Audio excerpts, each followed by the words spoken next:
All right, so we do have our test coming up on Wednesday. Here's a review for it. So this is going to start after the last midterm left off. So Hooke's law, strain energy density, and volume change. We didn't do those, so I guess we don't need to be worrying about those. I skipped those. So they're gone.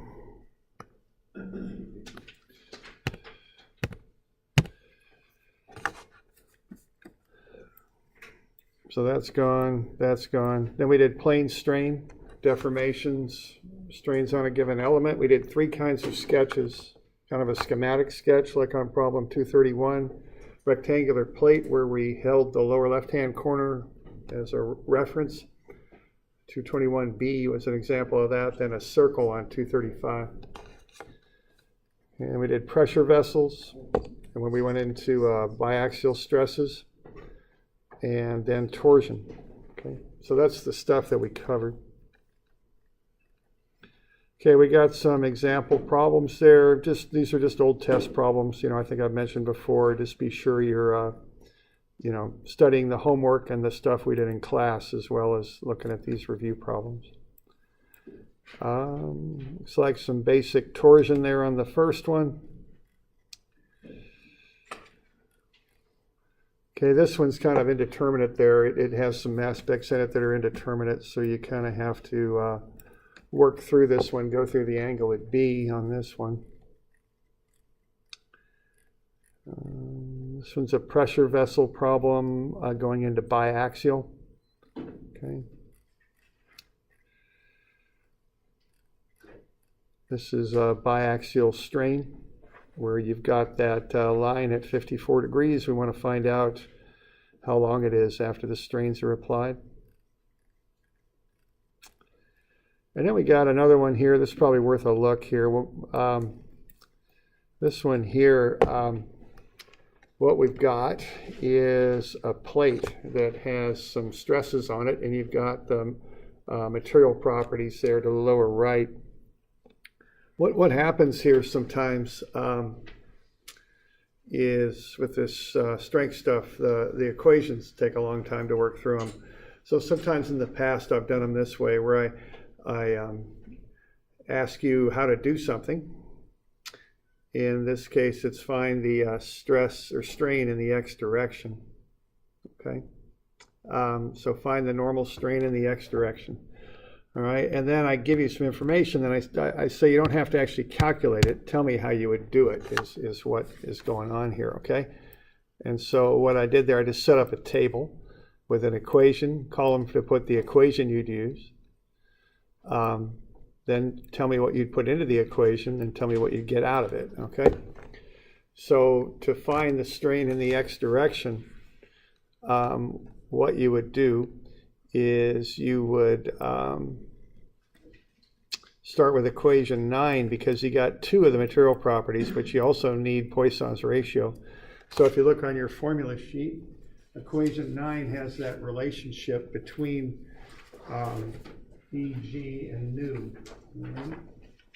So that's what equation 9 has.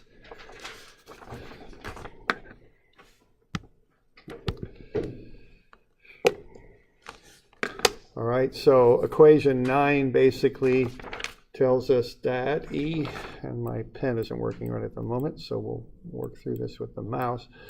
So hopefully I can write this fairly well. E is 2 times 1 plus nu.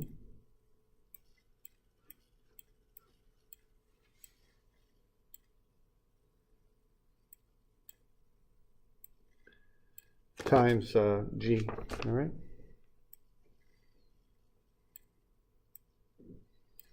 All right, so that's what equation 9 is. So if you put E and G into equation 9, you can find nu. Okay, so the input is E and G. What you can get out of it, the output is nu. All right, and now you've got all the material properties, so now you can use equation 41, which is the Hooke's law. That's epsilon x is 1 over E sigma x minus nu sigma y. So you can plug those in and then find the strain in the x direction, okay? So rather than having you do all the calculations on this, I'm just having you chart out how you would do it. That's what's going on here. because it's just for the lack of time, really, on some of this stuff. So just be aware of that. Okay, that's what I'm looking at on that one, right? All right, so that's just some review there. We can go over this a little bit more maybe on Monday or something. I don't know. You could have the weekend to be looking at it. And we could talk about this stuff more on Monday, but remember that's coming up on Wednesday, okay? So, questions on that? All right. Where's that, on the formula sheet, where's that last one? The LF is equal to, or length final is equal to the length initial. It isn't, so I just had to write that one in there. Okay. There's other ways you could do it. I mean, yeah, I mean, you know, if I give you a test question, I'll be careful to, you know, not confuse you with that stuff. But, you know,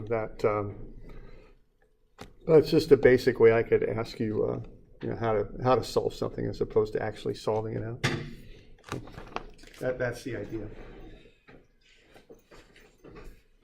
And yeah, that one equation isn't on the formula sheet, so I just wrote it down.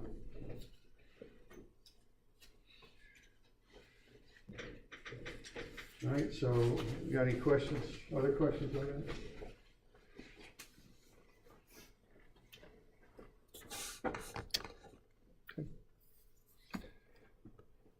Right, so we'll kind of keep going here with what we've been working on and what we're going to do next year. We did a bunch of reactions here last time in class, just kind of to review reactions. So let's put those to good use now.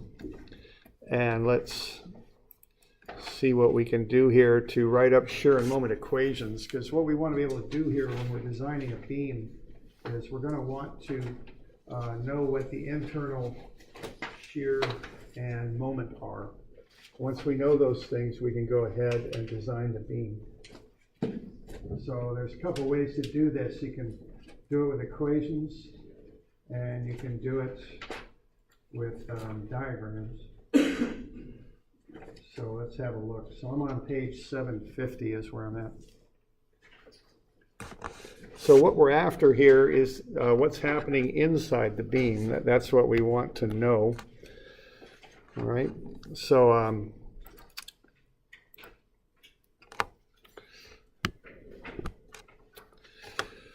page 750, I have a sketch of that stuff. So what I have on the left there is positive shear and moment conventions.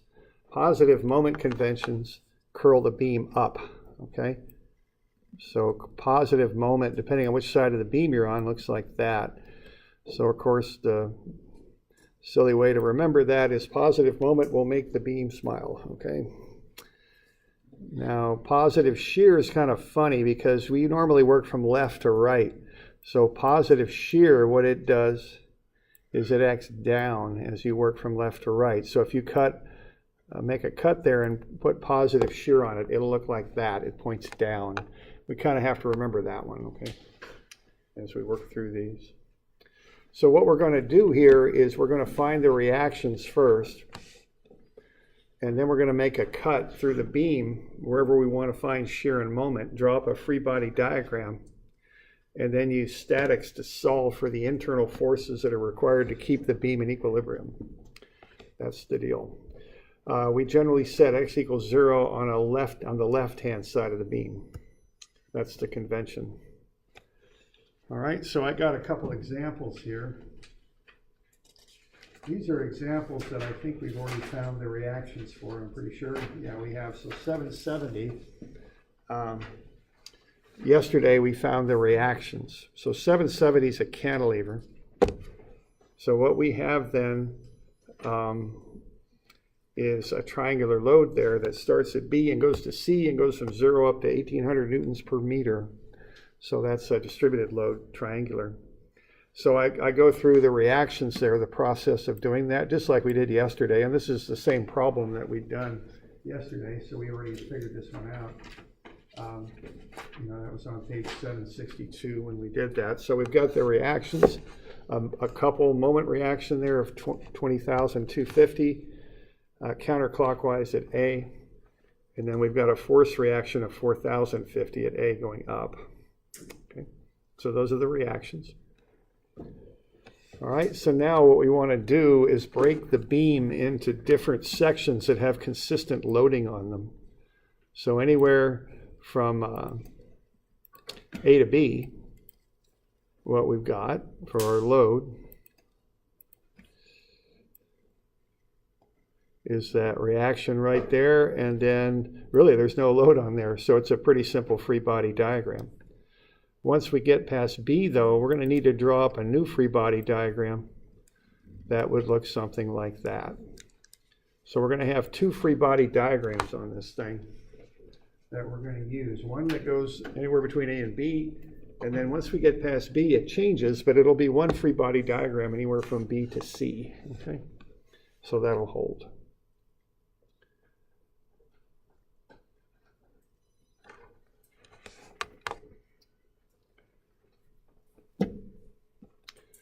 All right, so there you go. So what we're going to do here, we're going to cut off AB, all right? And then we're going to start to work with that.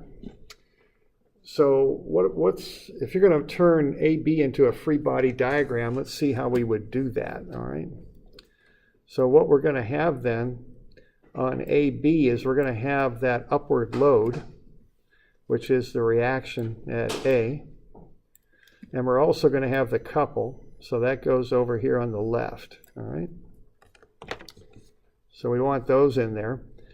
And that's 4,050. And right there. And then we have that couple also.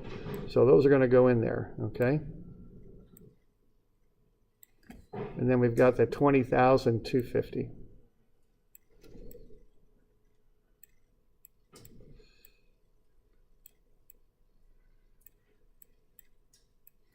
And the units on the load are newtons, and on the couple are Newton meters, okay?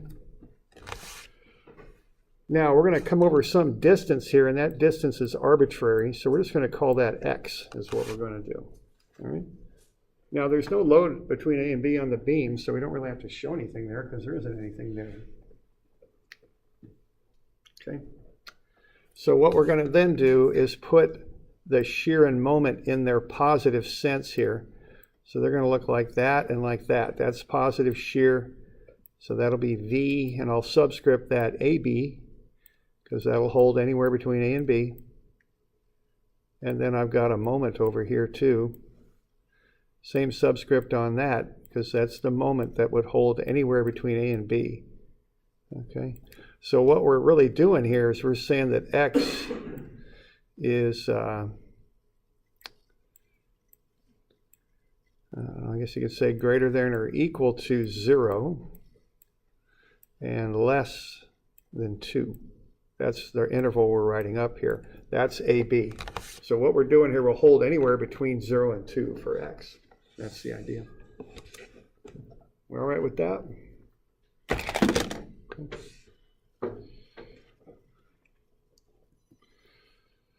All right, so there you go. So what we're going to do, we're going to solve for VAB right here and MAB. So that's VAB.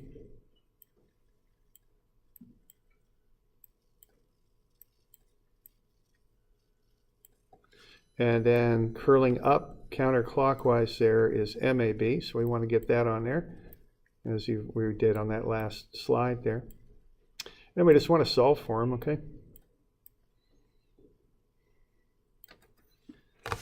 So to solve for them, we just run equilibrium equations. So sum of Fy is 0. What we got the 4,050 up, and we got VAB down. So VAB is 4,050. All right, now we got a few different sign conventions going on here, which are probably worth mentioning, especially on the shear. We don't want to get bogged down in this, but what you do here, we've shown the shear in its positive sense. In its positive sense, it pushes down is what it does. That's positive shear, so I've drawn it that way. Okay. Now when I write up the equation though, what the equation is statics, so I use the static sign convention. So that's minus VAB because it's pointing down So in statics, if something points down, a force points down, it's negative. So that goes in as a negative. And then I solve it, and what I get for VAB is a positive answer of 4,050. That means the positive answer means it is what I assumed. It's going down, okay? So it's a little weird when you're kind of really think it all the way through.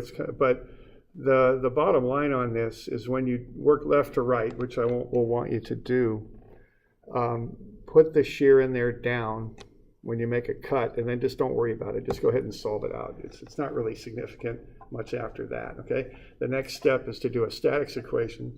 So the shear will be down, it'll be negative there, okay? When you put it in the sign convention, then just solve for it and you get whatever you get, and that's fine, okay? So just draw the thing down and then do statics and solve for it. That's really what it comes down to. Even though there are a few of these sign conventions that are going on while you do it. Okay. All right. So we good with that? We got any questions on that bit? Okay. All right. All right, now we're going to do a moment equation. Normally I take moments about the point where I make a cut. So that's what I mean by sum of m cut is 0. I'm taking moments about that right-hand side of the beam. So what I've got then is 20,250. That's counterclockwise, so that's a positive. Then I've got 4,050, a distance of x away from the cut. That's clockwise, 4,050, so that's negative 4,050 times x. And then I've got MAB counterclockwise, so in static sense, that's positive, so that's plus MAB. And then I take MAB to the other side of the equation, becomes negative. When I do that, I multiply through by -1, and I solve for MAB. It's 4,050x minus 20,250. So what I got going on here is now I know the shear and moment anywhere between A and B. Anywhere between A and B, the shear is 4,050, right there. And anywhere between A and B, I can plug in my value for x, and I can find what that value would be. So for example here, if I'm 1 meter over, so if I'm right about here and I want to know what the moment is, I plug 1 in there, and I'll get 4,050 times 1 minus 20,250. So just doing it in my head, I think that's negative 16,200, I think is what that is. So that's the moment at 1 meter over from A. So you just plug in x and you can find the value anywhere you want to know what it is. So 1 meter over, it'd be 4,050 minus 20,250, and yeah, that's minus 16,200. Okay. All right. So what we got now, we can find the shear moment anywhere we want. And we want to know this so we can design this beam. We got to make it strong enough to be able to handle these shears and moments. The other thing is I get in standard units here. And once I do that, I don't bother carrying the units through these equations because they get pretty messy when I start doing that, especially when I got an X in there. So once I'm in standard units, newtons and meters, pounds and feet usually is what I would use. Then I don't worry about units after that, okay? All right. So we all right with that? Any questions?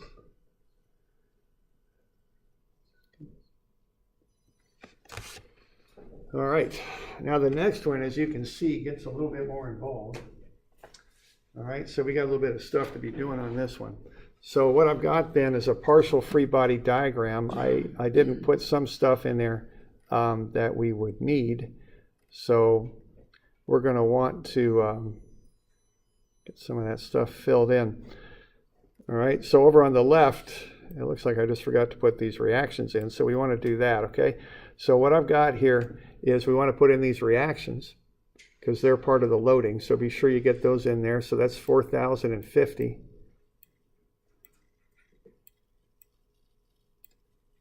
And that's newtons, of course.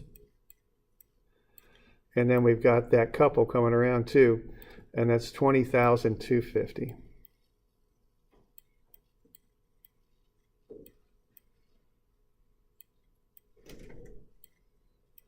and that's Newton meters.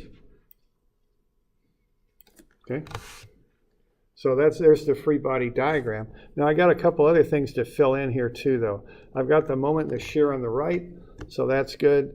Now I want this distance here, and this distance is x.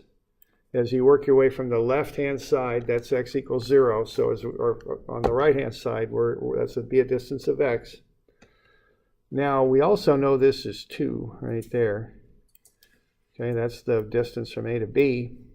So what that means is this is x minus 2 right here. So I want to get all those distances filled in. They often kind of important, so I want to get those in there, okay? So there's a more complete free body diagram. Now I got to work with that triangular load, but I'm going to have to figure this one out. So that'll take a little bit of figuring to get that all worked out. Now what we're doing here is we're coming over a distance x from the left, somewhere between B and C. So we're somewhere between 2 and 6.5 meters from A. Okay. And the equations we generate should hold for any of those values. Okay.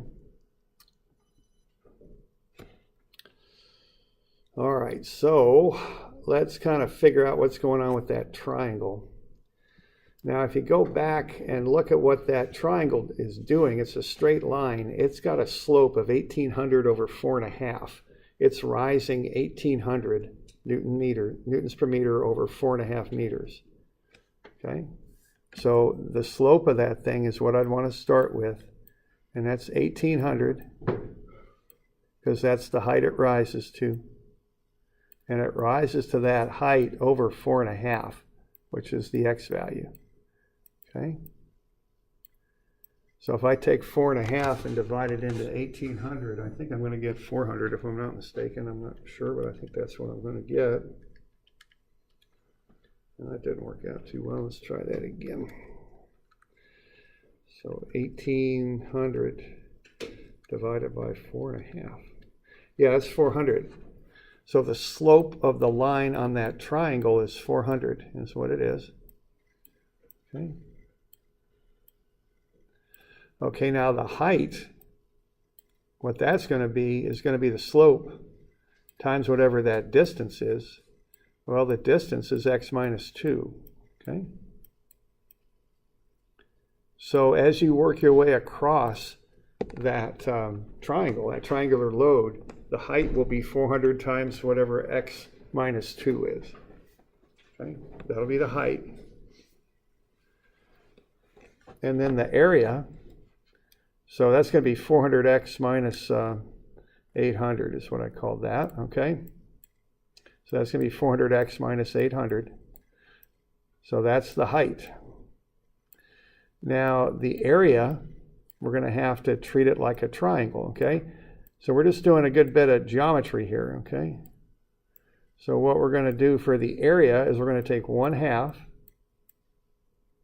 times the base, which is x minus 2,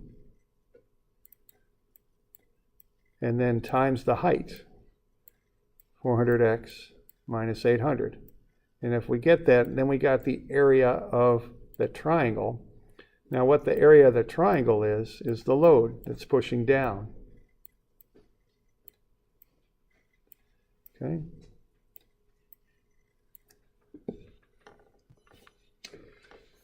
All right, so the slope is 400. The height is 400 times x minus 2, which is 400x minus 800. The area is 1/2 times the height times the base. Okay, the base is x minus 2. So what we're doing here is finding the area of this triangular load at any location between x equals 2 and x equals 6.5. And I work through that and I get the area is 200x squared minus 800x plus 800.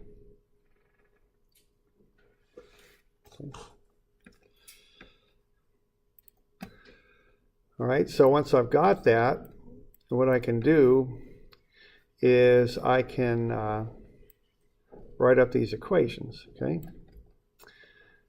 So what I'm going to do next here is just sum the forces using statics. And what I know here is the area of the triangle is the amount of force pushing down, because the area of a distributed load equates to the force. So when I run my sum of Fy equation, I got that reaction on the left, and that's 4,050 minus that area, which is 200x squared minus 800x plus 800, and then minus the shear, anywhere between B and C. So when I solve for VBC, I get minus 200x squared plus 800x, because minus and negative is plus, and then minus 800 plus 4050, so that's plus 3250.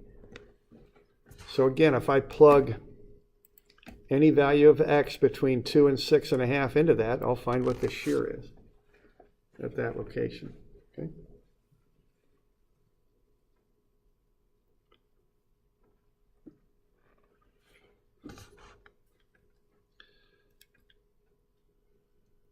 So we doing all right with that? We got any questions on that?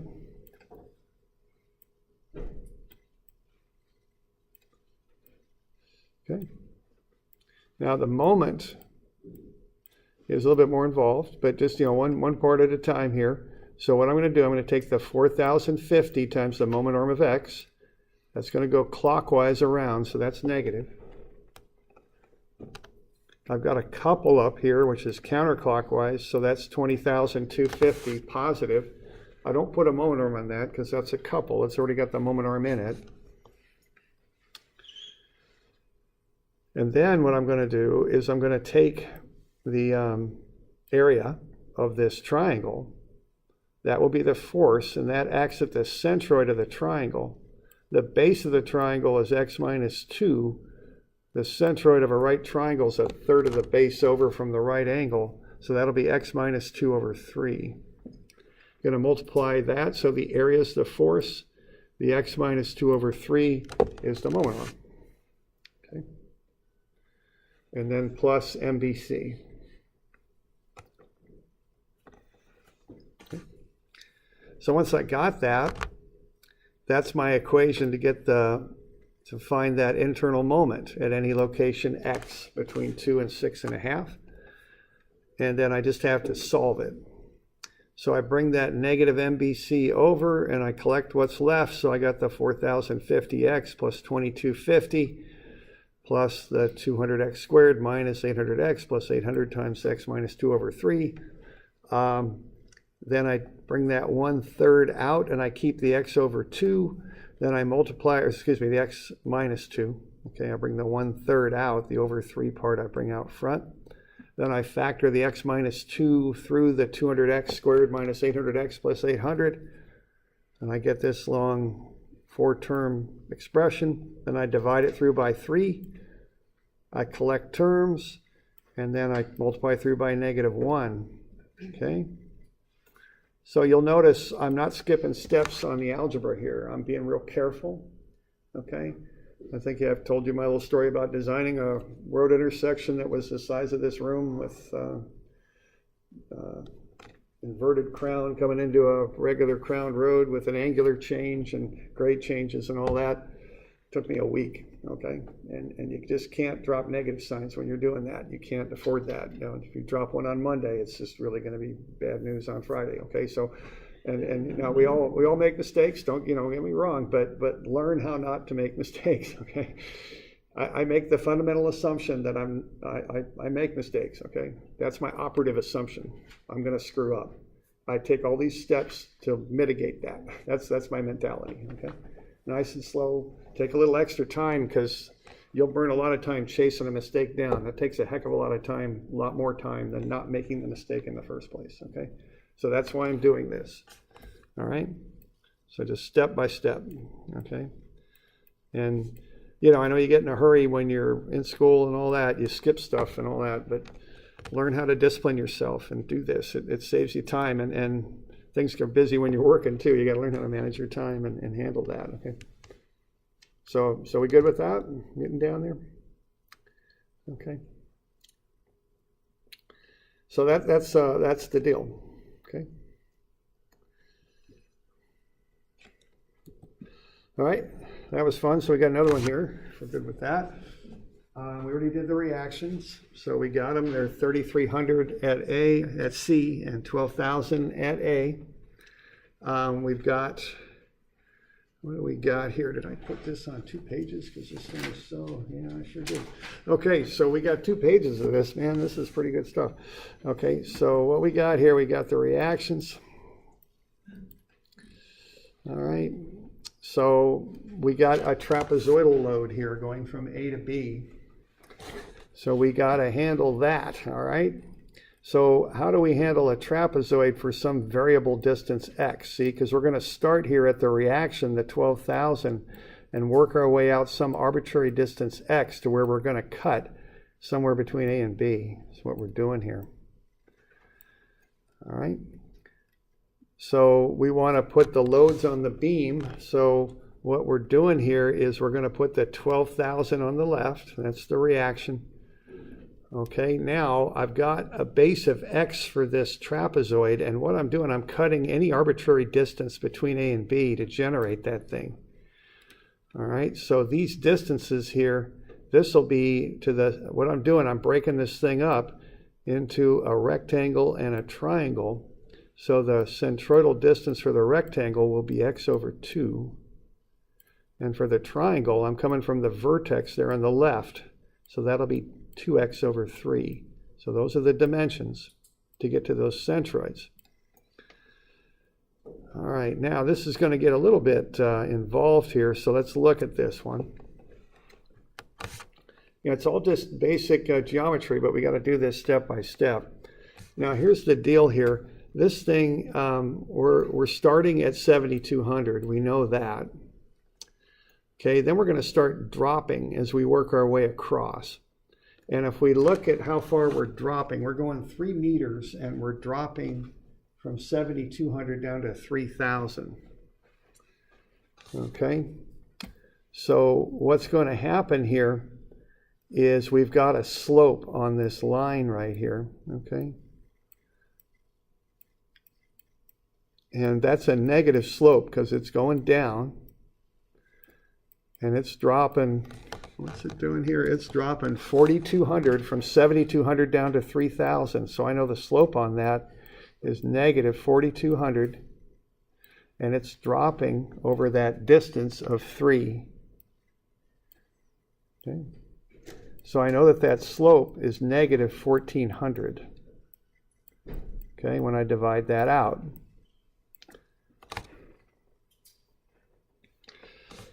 All right, so that'll help me to get these heights that I want, because I know that's the slope. Okay, so what's going to happen here is the height out here is going to be where I started, 7,200 minus the slope times the distance I've gone, which is x. So the height over here is 7,200 minus 1,400x. Okay, that's the height over there on the right. Because I start at 7,200, I've got a slope of negative 1,400, and I'm going a distance x. So the slope times the distance is the delta y. That's negative, it's going down. And I started at 7,200. Okay. Now, what that means here, if my top height at the top of that trapezoid is 7,200, and this height down here is 7,200 minus 1,400x, the difference is just 1,400x. That's how far down I've dropped. So wherever I'm at on that trapezoid, the triangular top is 1,400x, and the rectangular bottom is the original height, 7,200 minus that, minus 1,400x. Those are the two heights. Okay? So that's what I got going on there.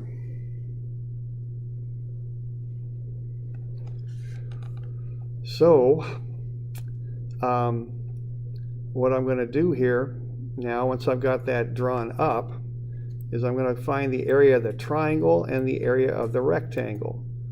The area of the triangle is 1/2 the height, which is 1,400x, times the base, which is x, so that's 700x squared. And the area of the rectangle is the height, 7,200 minus 1,400x times x. So that's 7,200x minus 1,400x squared. Okay, those are the two areas. of the two shapes. So what those are loads that are applied at the centroids. So I got the two loads here and here. Okay. So once I got that all figured up, what I'm going to do is I'm going to go sum of Fy and set it equal to 0, and I'm going to have 12,000 up. I'm going to have the 700x squared down. That's the area of the triangle. So that's over here. That's the 700x squared. That's down. And then I'm going to have the 7200 minus 1400x, excuse me, the 7200x minus 1400x squared. That's down also. Okay, that's this load right here. I just don't have my pen's not working, so I don't want to try and write that with the mouse in that space. I'm not going to be able to do it. But that load right here, that belongs on this arrow right here is what it does, okay? And then minus VAB. And then I just solve for VAB, 700x squared minus 7200x plus 12,000. Okay.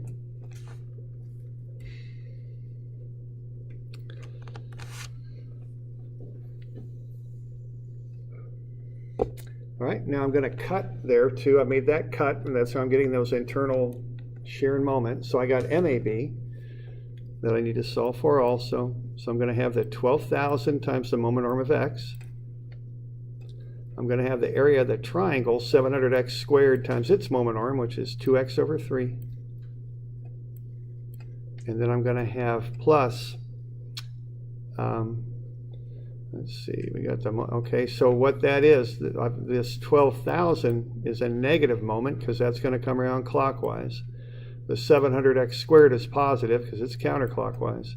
And then this other one, the 7200x minus 1400x squared that belongs to the rectangle, that's positive too because it's counterclockwise. So I've got that force times the x over 2 moment arm. It's distance over here from where I made the cut, x over 2.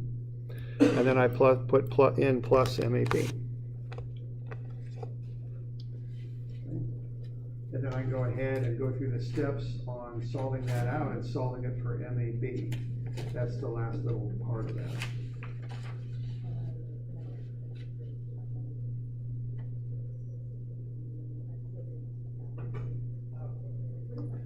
Okay, yeah, question? So when we make our cut, we're focused on the section on the right side of the cut? Focused on that. Actually, it's to the left. I mean, well, we're looking at cut here, so we're looking at this side. Oh, we're, okay. Now, this is kind of telling us what's going on the right. I mean, it is, but really we're focusing more on the left, as I would say. We're taking a moment about our cut. Right. Okay. Yes, right. Okay. All right. All right, so that's a little bit on that. So how about doing a couple of these? How about 331 and, excuse me, 332. Now what do we really want to do here? Let's do,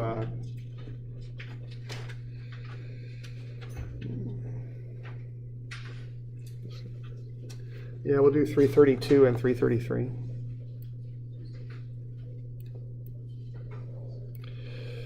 And we got a test on Wednesday, right? So we better make this due Friday, I guess. Okay, so this will be due Friday of next week. And I think that will be the 24th, I think. Okay. So we'll just put it out there. All right. So there you go.